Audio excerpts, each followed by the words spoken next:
Hey, welcome to the Newbies Real Estate Investors of New Jersey podcast. My name is Joey Chan. And I'm Jonathan Boyle, and today we get to interview Lenny Hernandez at Flipping NJ. He's like the definition of a wholesaler. He is a huge hustler as well, and he actually has done probably over 1,000 deals at this point. So stay tuned, everyone.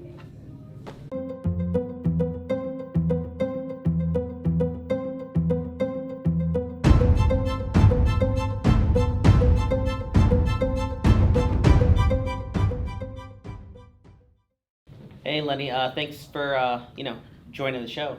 Thank you guys for having me. So, can you tell us a little bit about yourself? So I've been in real estate since 2001. Wow. I have made my niche in wholesaling properties. I love wholesaling properties. I started off as a buyer, just like everybody else, buying, fixing, flipping, doing stuff like that. But I tended to gravitate to flipping properties to investors, flipping to the flippers, right? Yeah. And I just love that. I love volume. I love seeing a property that I get under contract, being able to go to somebody else and then they make it something beautiful, and being able to do that, over and over again, right? Mm-hmm. Yeah. So You're gonna edit some of this stuff, right? Yeah, I'll try. Okay. All right. I just said it. No, I was gonna go into New York, but you didn't even ask me about New York. Yeah. So tell us a little bit about how you kind of got started in real estate. What did you do before real estate? So I started getting into real estate in 2001. Right. I worked in New York. I worked across the street from the World Trade Center, and I had been working in Manhattan for 3 years. And I thought I wanted to work in New York because that's what everybody's. I'm making it to the big city. Once I got there, I just felt like this really isn't for me. It's just I wanted to do more, but I was afraid to get out of the corporate world because I was making pretty good money. And it seemed like everybody was saying this is where you need to be, right? So I stuck with it, tried to look a little bit into real estate, look a little bit into some. I think back then it was like Carlton Sheets was out, right? Yeah. That's a long time. Yeah, that's a long time ago, right? And what happened was 9/11 happened. And when 9/11 happened, I wasn't there that day. I happened to be home that day. But when that happened, it made me realize that a lot of the people that were in the PATH train with me that were getting out never made it home that day. And I said, do I want to sacrifice, working my whole life for somebody else, and potentially this could happen. This actually was a reality. Yeah. So quickly, right then and there was no even option to go back to the city because obviously, everything was affected like that. Yeah. Everything. And I got into real estate. My father was a realtor. Okay. And I was trying to figure out what part of real estate I wanted to do, right? So I got into my first flip.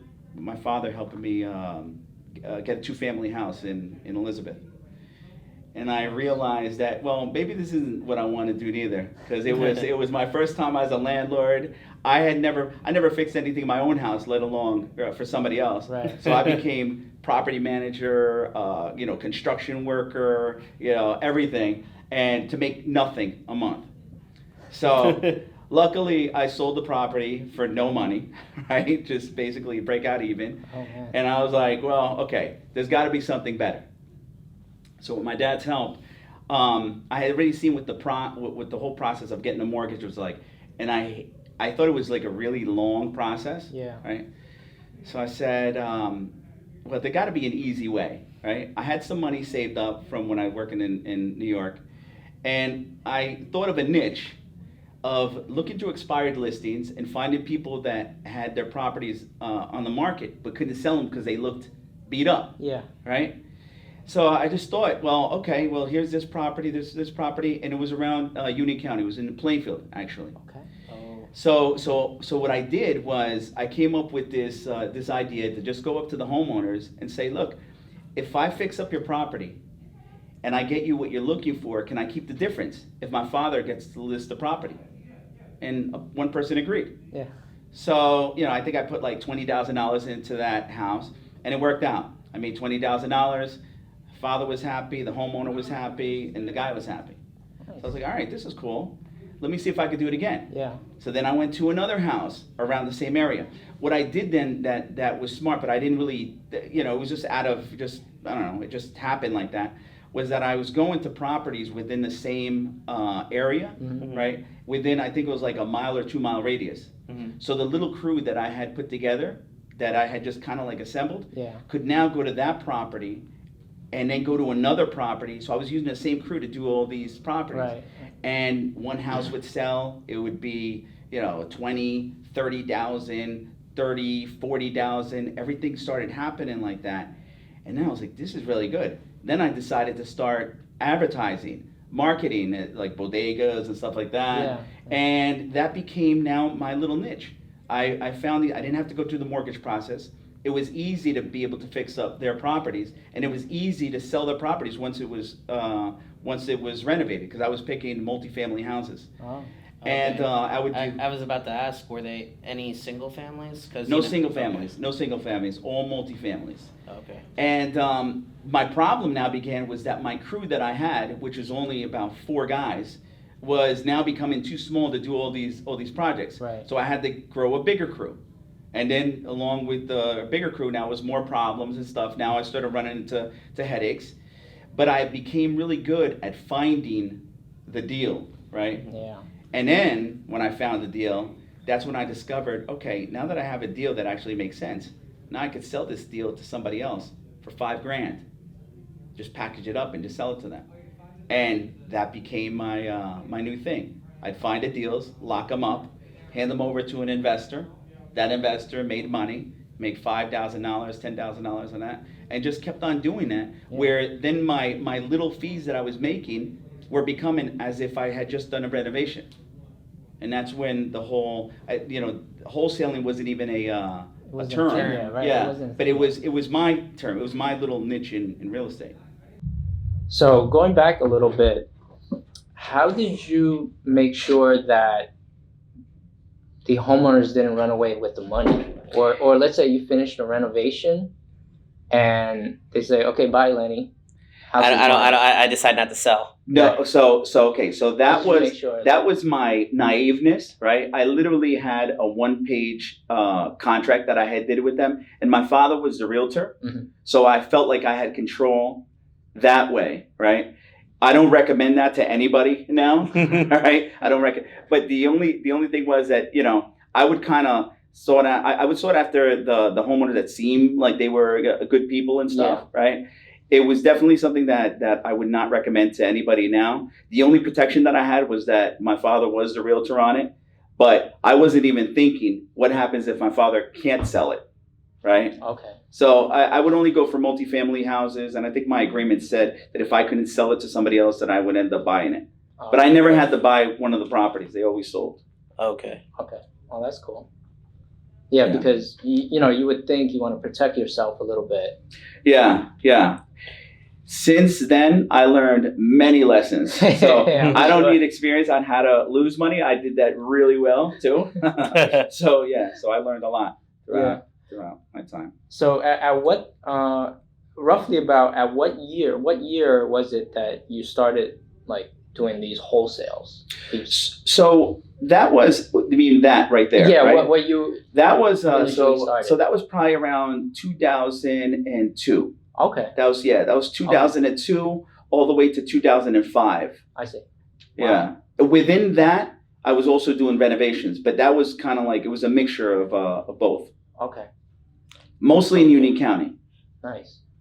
Okay. So, I guess backtracking with that, you also said that you only targeted multis. I'm assuming, were they non-owner occupied or like? None of them were owner occupied. They were. I guess I had my criteria, and Right. that was my criteria. Yeah.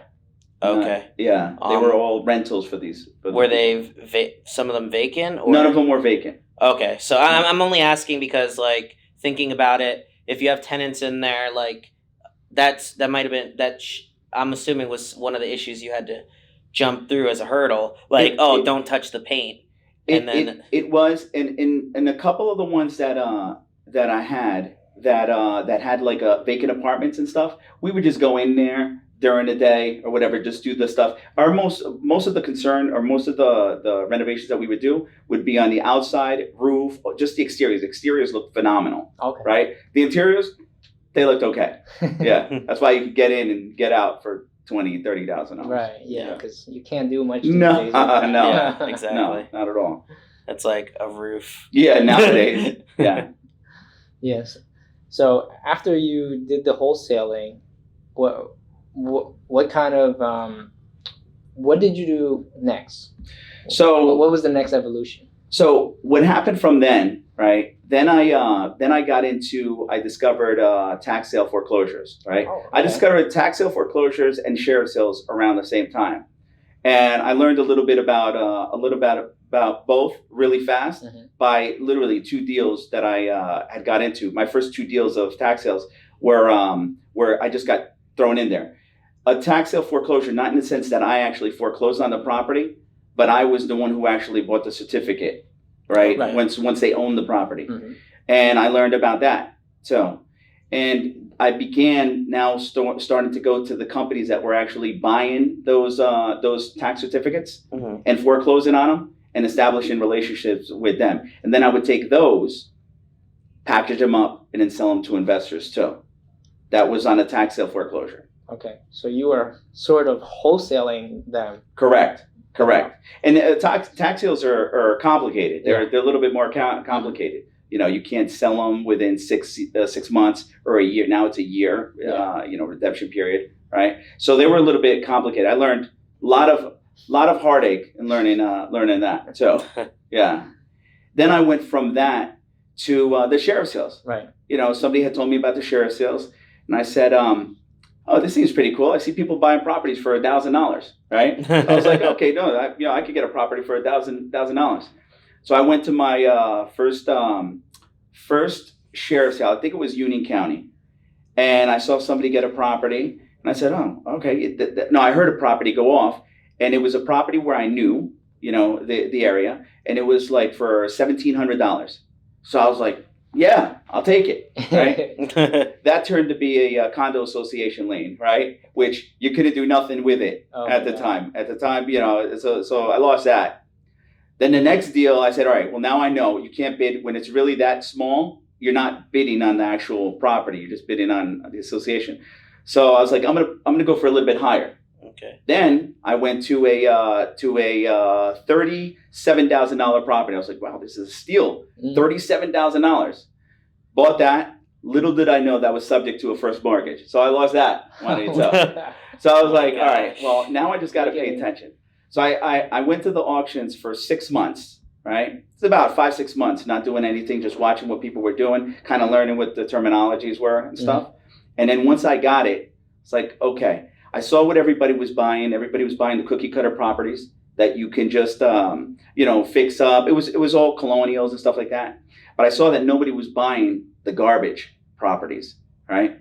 And the garbage properties were $60,000, $70,000, nothing.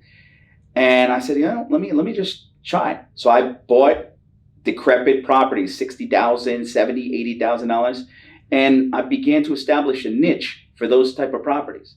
But those type of properties were now I was buying for $60,000, I was selling for $80,000, right? By just assigning my contract to other investors. Yeah. And what happened was, at the time, this is when the auctions were only 30 to 50 people max. Nobody was looking at those properties. So I created literally my own lane where I would buy these. Nobody was paying attention. It actually became a joke that whenever there was a garbage property, people would say, oh, Lenny will buy it, right? And that's what I did. But nobody knew what I was doing with those properties. So I, began buying 1, 2, then 50 properties a year. I started, going to just not Union County. I'm doing Union County, Middlesex County, Essex County, to then, 100, 200, just the auctions. Yeah. Oh wow. And that became my niche, the auctions. Started with just me, then brought on what I called back then JV partners, which just meant that they would jump in the deal with me, Mm-hmm. and together that would be it. I became really good at disposition. It's what I've actually continued staying in, Right. disposition, finding the buyers and just selling them. How were you funding those, like 20%? So the 20%. So when I got involved, right, what I used to do. I'm glad you asked me that question because it's really interesting how that happened. When I got involved with the auctions, and I was like, this is really great. All I got to do is go to the auctions, know the properties that I'm bidding on, and just bid on them. As long as I stop at the right number, Mm-hmm. I got them. Yeah. So if I pay somebody $500 to go there for me and just bid, I'll get deals all over the place. And what happened was, that's exactly what happened. I started winning every single auction, right? Every time I send somebody, they always come back with properties, right? That now I was putting the 20% deposits down on, and they were happy. They just made $1,500 every time they went. And I was just like getting stuck with these houses that I couldn't sell, right? They overpaid, they did. So I was like, all right, I know it works, but it's only working where I'm at. I have to replicate what I'm doing and do it in other counties. Yeah. So this was also an aha moment. I said, I need to take people that don't have a lot of money, but they just have a little bit of money, but they're going to treat that money just the way I treated my money, right? They're going to treat it. So that's what I did. I brought on one person. I think he had $15,000. And I said, this is what you're going to do. We knew that, okay, if we bid on this property, you can bid up to X amount of dollars, right? It was always to start off with $100,000. I put up $5,000. They put up to 15. And it was like, if there's a loss on the property, I'm 50% of the loss. If we win, we split it 50-50, right? Mm-hmm. And that's what became ultimately the JV partners. So then we started Union County, one JV partner. Then then Middlesex County, one other person. Then Essex County, same thing. Hunterdon County, Mercer County, and then now I'm winning, and so are they. Right. That's how we quickly escalated, going from a little bit of properties to a lot of properties. It's not that easy to do, to get all those deals. Because remember, when you're buying auctions, you're also on a time clock. Yeah. Right? So my job was always to move the inventory. And that's what happened. Yeah, because you have 30 days, 60 days, 90 days. 100%, yeah. And then knowing, I know sheriff sales inside and out. I've learned so many ways how to make money, obviously, but also how not to lose money or mitigate your risk. Yeah. Right. And that's what I became reading. I could read a public announcement like a title person, right? And know right, because you need to be able to do that if you know what you're going to bid on. Mm-hmm.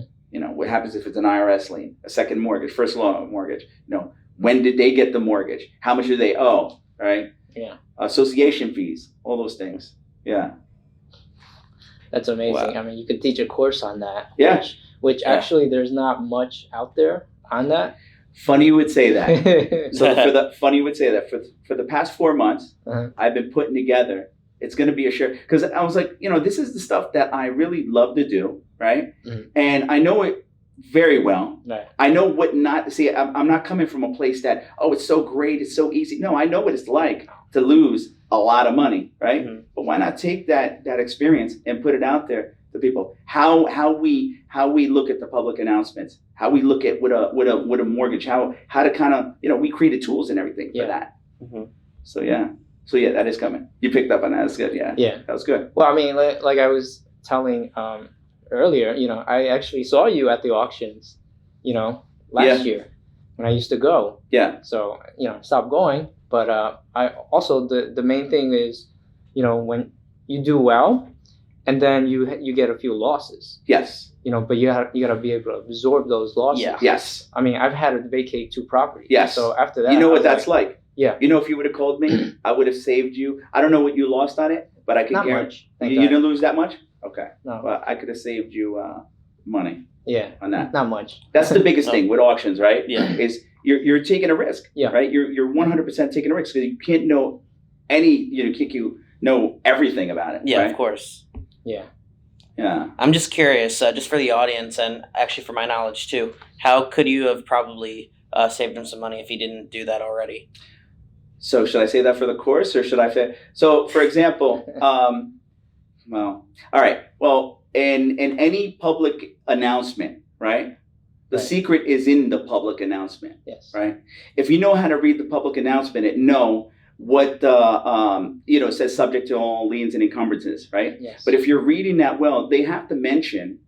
They can say that subject to all liens and encumbrances, but they have to put. You can't just get something out of left field and say, okay, there was an IRS lien that nobody knew about, Right. because guess what? It had to be in the public announcement. Mm-hmm. So at least if you knew that it was in the public announcement, what I do is that if I see that subject to an IRS lien or subject to a municipal lien, right, then I look into that ahead of time, right? Yes. But once you make the mistake, that you guys are gonna have to wait for the course. No, I'm only kidding. No, once you make the mistake, it's always like, all right. I always take my losses where I'm only gonna lose 20% of my 20%. I already have that calculated, right? Right. It's not just knowing what to do. At that point, you have to get a lawyer involved, right? Mhm. Yes. But it's not just getting any. The big mistake that people do is they try to get any lawyer. My lawyer Vinny. That lawyer is not gonna. You need to know He somebody doesn't who know. knows the law both in and out, right? And knows not just the law, that space in and out, right? Mhm. Because it's also who the foreclosing attorney is, right? Okay. Who's their attorney, right? So there's all kinds of stuff. Yeah. Yeah, but I've saved myself a lot. There's no way to do auctions in that amount of volume Mhm. and not run into those. It's just a cost of doing business. Right. But if you don't mitigate your risk, that was my mindset. 20% of the 20%. That's what I have allocated for the loss of that deposit. Then you can't be in business if you're losing all your deposits, Right. which I have. I'm not even going to pretend that I haven't. I have, but it took me a while to learn. Okay, I could have did this differently, right? Yeah. Wow. It's definitely a lot of nuggets so far. Yeah. No, definitely. I mean, just the sheriff sale alone could be a whole. Oh, 100%. Sheriff. Sheriff sales and tax sales. Yeah. Now, big funds have gotten into the whole tax sale world. That's changed up Yes. a lot, but there's still a lot of good stuff in auctions. So, coming from that, what years was that you think that you've been doing? I know you still do Mhm. sheriff sales, but I know you kind of had like probably another evolution Correct. in between. So what happened was when I started seeing everybody go into the auctions, and it went from 50 to 100, from 100 to 200. Now you have a lot of people that are going over there, and now these are people that are now starting their whole thing into sheriff sales. Now you can't compete with a person who's just starting because you're going to lose. Auctions is the one place that you could win and lose exactly at the same time, right? Yes, I know Right? You win, you come out, all right, now try to sell the property, right? So I knew that. And what was happening, what I caught myself was the one rule that I always told everybody else: don't bid with emotions, right? And now you start seeing, oh, this guy's getting a property. We've been looking at properties. We've been analyzing properties all week. I got to walk out of here with something, right? I can't just do this for nothing. So now I'm bidding just like everybody else. And I'm going to the numbers that I said I would stop at. And now I'm going $40,000 more than that, right? Yeah. Just because I saw somebody else do it. So at that point I said, no, this isn't good. I can't keep on doing this. There has to be another way to be able to do it, where auctions went from 90% of everything we're doing to 20% of everything we're doing, and then we shifted, right? Wow. So the thing with me in particular with auctions is I was only concentrating on 6 counties, right? Mm-hmm. But New Jersey in particular, because that's where we're doing all our business, Yeah. is so much bigger than just 6 counties. Absolutely. The same way I took the same ideas of what I was doing before, which was you create your own market. There's places I never bought properties in: Cumberland, Burlington, Gloucester County, all these places. Yeah. There's investors over there too. There's less competition over there. So then I said, all right, well, if I know that people will buy anywhere, right? Well, why not just start going to other places, seeing what people are buying properties for, start doing a little bit different, start marketing, start cold calling, start buying lists, start doing all that stuff. And if it works out, if we could do this for 2 weeks straight and be able to get a potential of somebody saying, yes, we'll sell a property, and it turns out to be something that we actually lock up, then we have something there. And that's exactly what happened. We went to what was it? We went to Gloucester County. We got a property over there. We bought the property for 40,000, ended up selling it for 60,000. I was like, all right, well, yeah, this is now a deal. There's so many properties and so many investors looking for different deals. We're just caught up in our own space over here because it just so happens that this is where everybody is now buying. Exactly. Correct. So that's so now we expanded. We're doing PP. We're doing pay per click. We're buying a lot of lists. We call. We have call callers in the Philippines. We have call callers in Dominican Republic. They are basically putting out the feelers, making 200-300 calls a day each. Out of those people, that turns into warm leads. Then we have people over here that turn those warm leads into potentials. Then those potentials, we go out to go take a look at the properties. Yeah. If it's something that works, we put an offer and then we tie it up. The nice thing about that, and I'm not saying it's easy because it's a lot of, unlike the auctions when you can walk out and say, I got something, this is more of a follow-up process, Yes. right? You're dealing with people. They might not know how high properties are right now, but they're still, wishy-washy, right? So it's different headaches, but they're all worth it.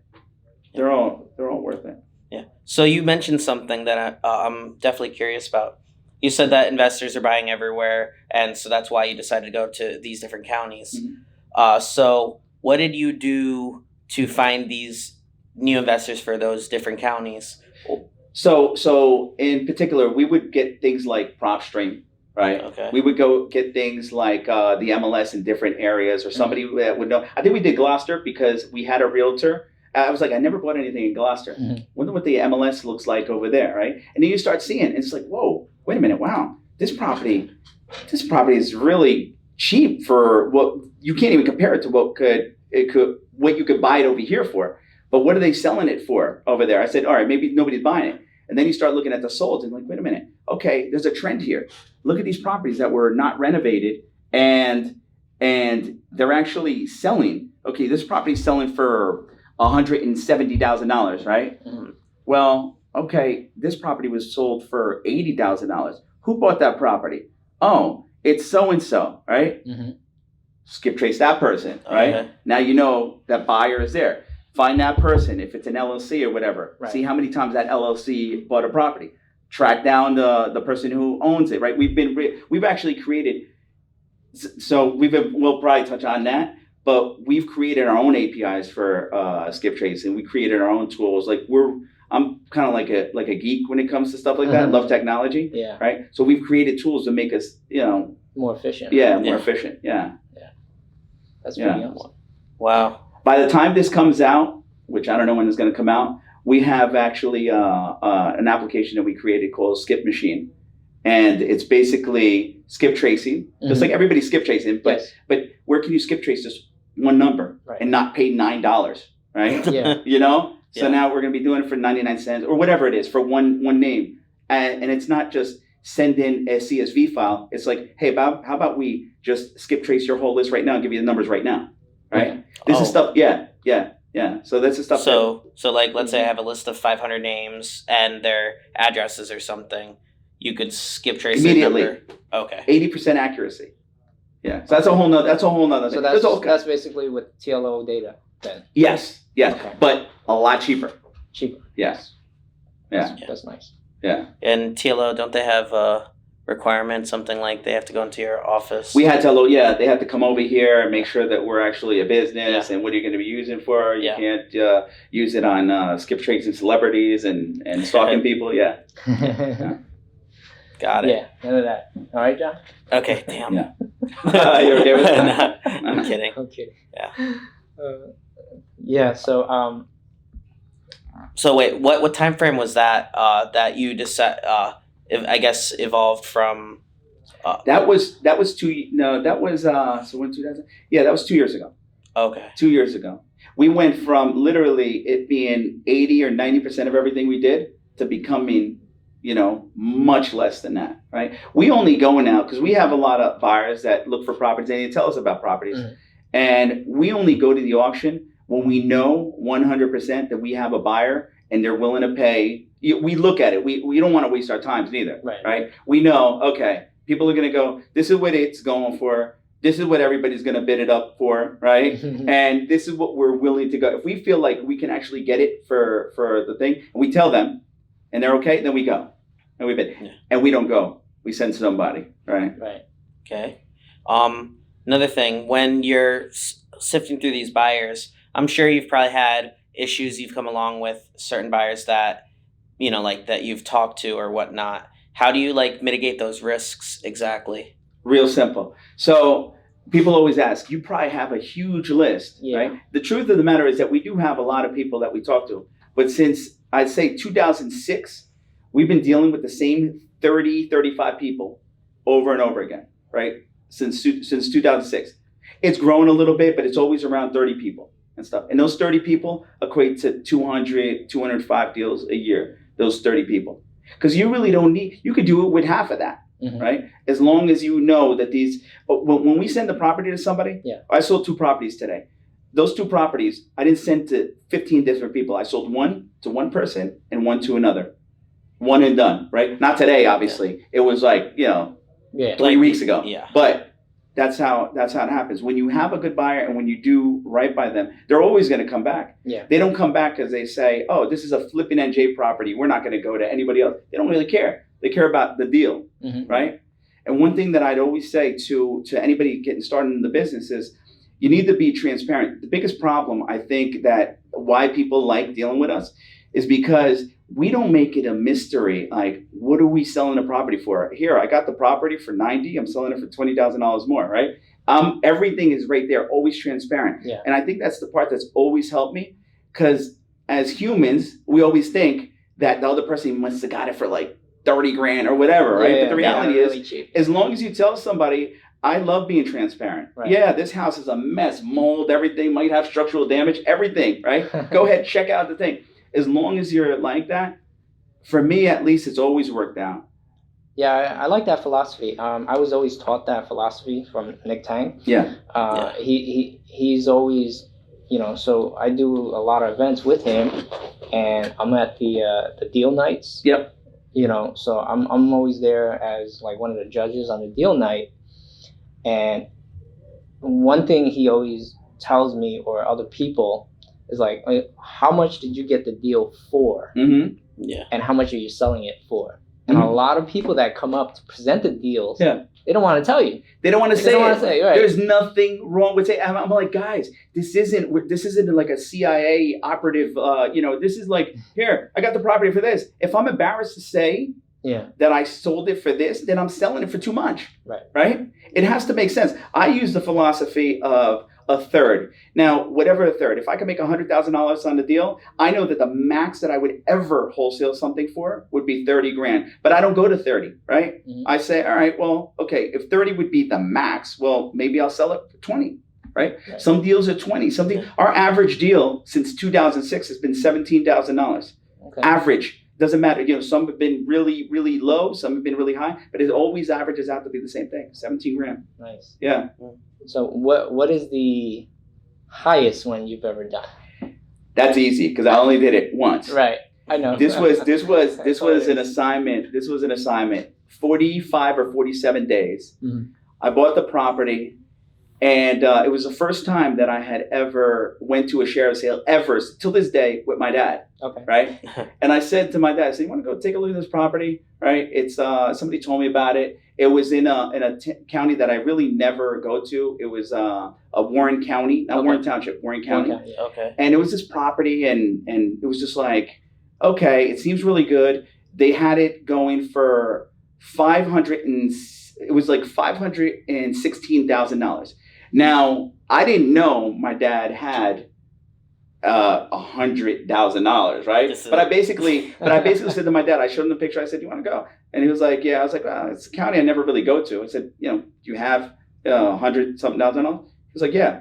It's like, all right. Well, okay. We went to the bank, got the certified check for exactly $1,000 more than what the property was going to go for, which was $517,000, right? So we take a look at the property prior to the sale, do my research. I was like, yeah, no, this is really good.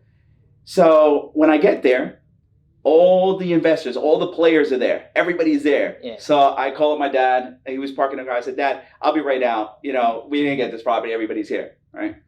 So he says, all right, I'll just wait out. I go there, and it just so happens that the people that I took a look at the property first, right? Mhm. It was a unique property. It was one property on 33 acres, right? Wow. Oh wow. It was, but it was old houses. It was just an old house with a bunch of. It was a second home to a filmmaker. It's some famous filmmaker. Okay. Right. So I couldn't even see the house, but I saw roughly where it was, and I saw it was a good deal, aerial view, whatever. Mhm. So everybody's there, but their money got with the people who were holding their checks were out looking at the property. So the guys that were just there bidding on their behalf, Yeah. right, were there. So then I'm helping them wait, stall the sale for the people that they're waiting to come, right? Because I was like, I'm not going to bid on this, who knows how high this is going to go. So they was like, oh, we can't. There was only 2 properties that day. There's not a lot of properties going off over there. Oh wow. And that was the first property.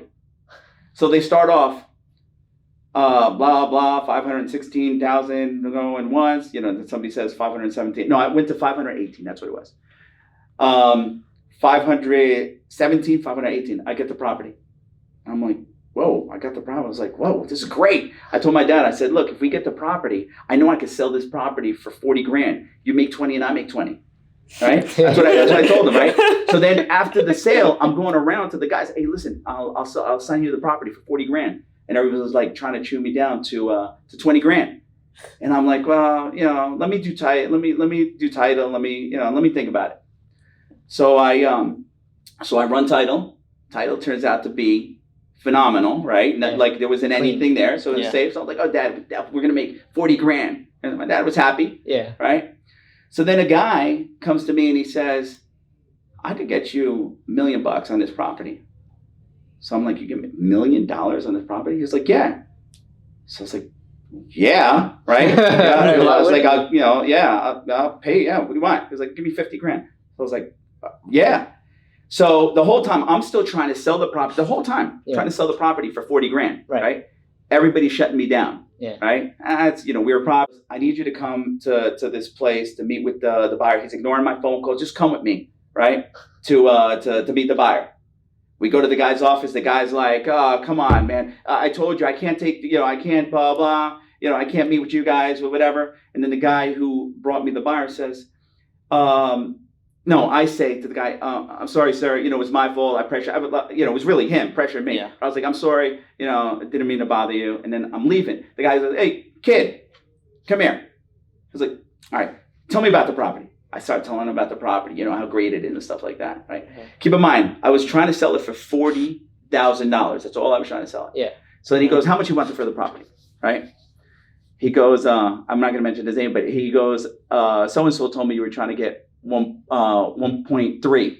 He had told me that he was selling it for $1. Right? So I'm like thinking to myself, I got like my hair standing up on my house. Yeah. Like, 1.3. And I'm like, he was like, what's the best you could do? So I'm there, I'm being quiet, and I'm like, oh my God, I can't believe he's at 1.3. So I said, I'm like, the best I could do, 1.28, right? Yeah.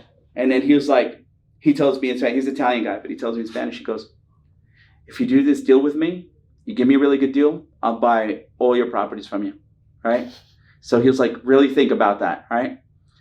And then there's a very wealthy guy, right? Yeah. So I'm like, there, and I'm like, and I pretend I'm like, oh my God, I can't believe this is really happening. So I write down the number, I wrote 1.18, and I go, that's the best I could do.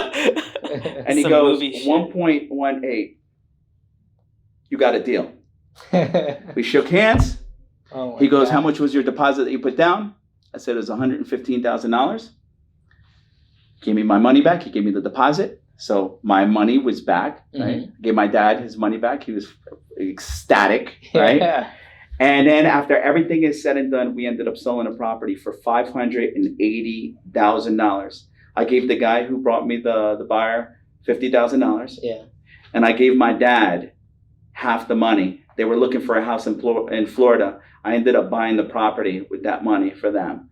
And it's a phenomenal experience. and then they had bought their house in Florida. It was a foreclosure that they were buying. Yeah. Now they moved. Now they live there.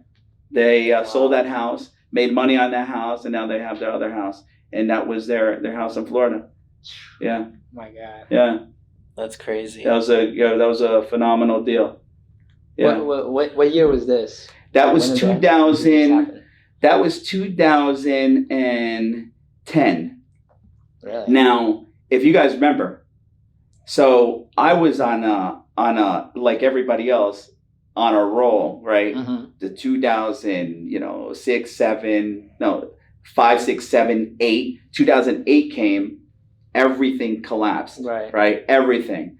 I lost basically everything that I had done throughout, 2001. I'd lost everything. Houses, personal house, car. Because I was going out, I was buying a Bentley, Mercedes, everything, right? Mm-hmm.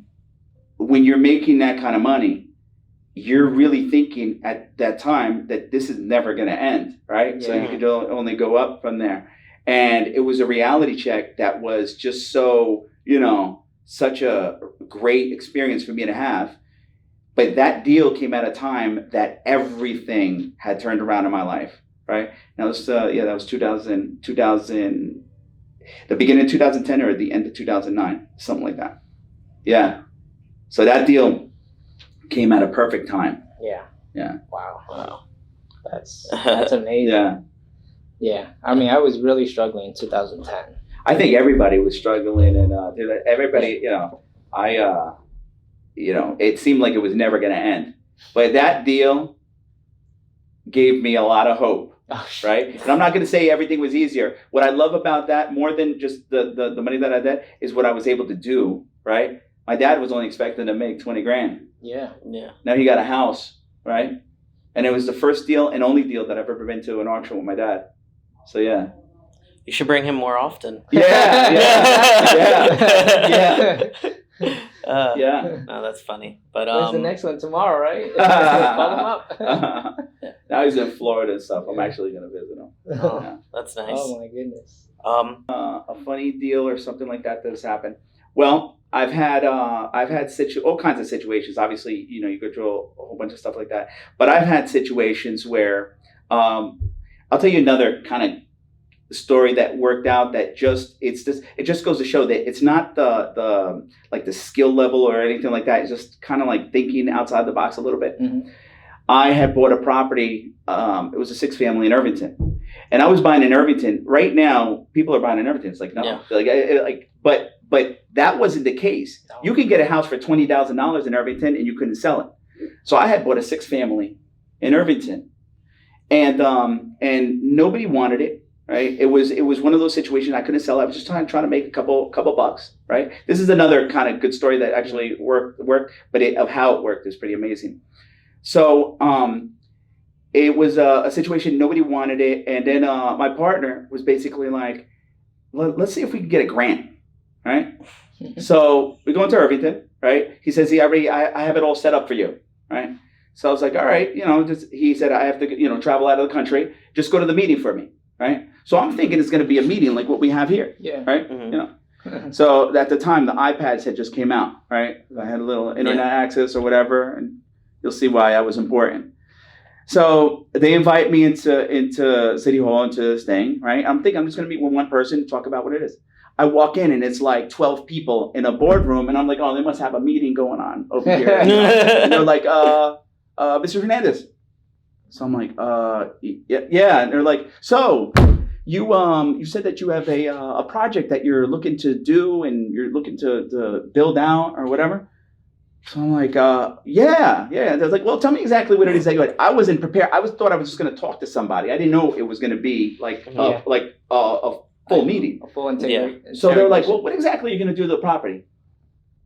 So I'm like, yeah, let me show you. So I go. And then I get on Google, I'm like, 6-family renovated home, right? And I find pictures, images, right?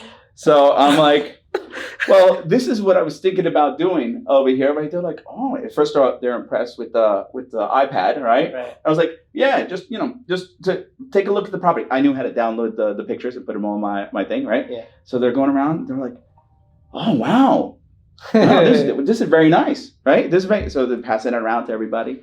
And then they go, after everybody, sees what it is, and I'm just going by, I'm looking at the picture and I'm telling them, okay, yeah, and it'll be stucco on the outside and, the interior, I'm just picturing like how it would be, right? So they were like, all right, we'll get back to you. I'm thinking, oh my God, I bombed. Like, this is, I called my partner. He was overseas. I'm like, you didn't tell me we had a meeting today that I had to be ready for. I was like, I wasn't prepared for this, right? Anyway, they call up a week later. Yeah. We got $212,000, $100,000 forgivable loan after 10 years, and another one at 1%. The other 100 and whatever at 1%. Wow. So we literally got that. Yeah, that was a grant. It was I don't know what kind of grants they are, but we couldn't. It had to be particulars, right? It couldn't be Section 8. It had to be low income housing or whatever. But to people that had jobs or whatever. Mm-hmm. And yeah, that was something that happened, just on a whim.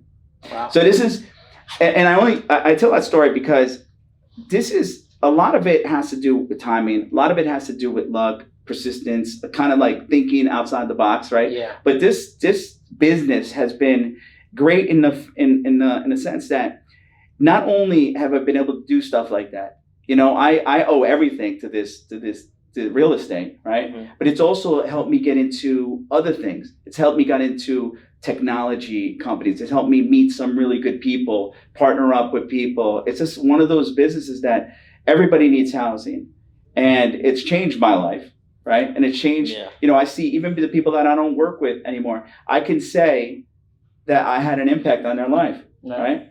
Yeah. So, it's been good. Yeah, no, definitely. I could wholeheartedly agree with you there, just because with like my units I have now, like it's basically a steady monthly income. Mm-hmm. That like I've pretty much reached my first goal of like $3,000 a month. Awesome. That's phenomenal. Yeah. Now my other thing that's awesome is like, because like one of my own houses, or the house I live in now that I just finished the renovations, thanks Joey. I'm doing a cash out refi and getting all my money back. So in theory, I bought a house that I'm living in for free. Yeah. So that's the beauty. That's the power of real estate. Yeah. In reality, if you think about it, everybody, by the time, like I'm already older, a lot older than you guys, but by the time that we, all like reach retirement age, there isn't going to be any Social Security or nothing like that. Like you have to create your own Social Security. But the good news is that in reality, anybody buying one house, right, and not doing what a lot of people, I owned a lot of properties, but I made the mistake of selling a lot of properties, right, and also refinancing, getting to the thing of refinancing the properties. Now I'm starting a time clock all over. You get a property and you pay it off, you try to pay it off within 15 years. That's all, what you've just created right there is amazing. That's it. That is your retirement account. You do it 3 times, that's it. Anything more than that, just pay these properties. Each one of those is a separate, annuity. Definitely. It's the beauty of real estate. Yeah, you have 3-4 houses over here in New Jersey. You're a millionaire. That's it. Exactly. That's it. So it's not that complicated. A lot of people say, it's hard to get into real estate. It's hard. Well, hard is really based on what a person defines as hard, right? Some people define, collect and rent hard, right? But it's really, it's really not that hard. Get the houses, even if they make a little bit a month, deal with that headache, deal with that, those things. It's just part of life. You're going to pay them off and you're going to, congratulations. Thank you. That's good. Appreciate that. Yeah, I'm really proud of it. Yeah, it's awesome. Yeah. It's awesome. But, so I guess like one of the last questions I had, because we're kind of running, long, is what's one of the best piece of advice you would give someone who's just getting started?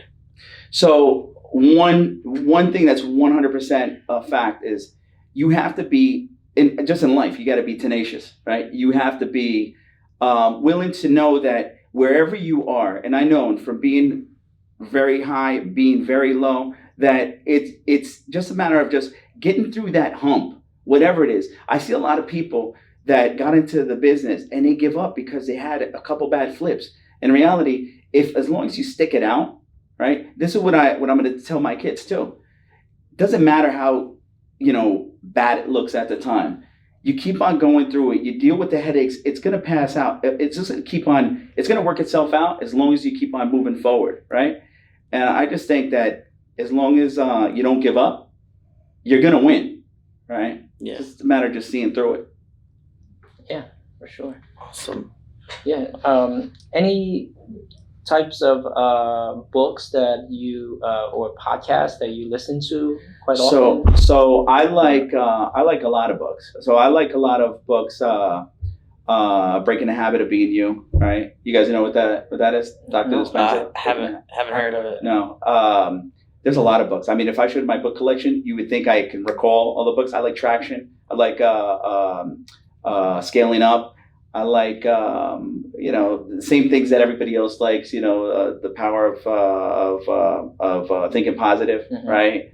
The magic Think of and Grow big. Rich. Yeah. So what I do when I buy a book, I like to buy the Audible, Yeah. right? Yeah. And so what I do, because I'm like, well, I feel like I'm kind of cheating. If I could just listen to it, right? But when I'm sitting down and I want to feel smart, I take out the book and I take out Audible and I'm listening to it and I'm going at the pace that they're going, right? Mhm. What this does, it just helps me not get caught up. Because when I start reading without the Audible, I'm like, oh, I wonder what's going on next week in Essex. But when I'm listening to the Audible, I'm going at their pace. Nothing's bothering me, but I'm reading at the same time, right? That's smart. That's what I do, and I feel like I can retain more information by doing that. So Nice. Oh, that makes sense. So where can people find you? If they wanted to reach out, had any questions? they could just call the office or just email us, flippinatj.com, right? Or Lenny at flippinatj. Okay. Yeah. Awesome. Cool. Yeah, and then well, we want to thank you for coming on the show. Absolutely. Thank guys. you for taking the time. Thank you, guys. Absolutely. Thank you. Yes. Take care, everyone.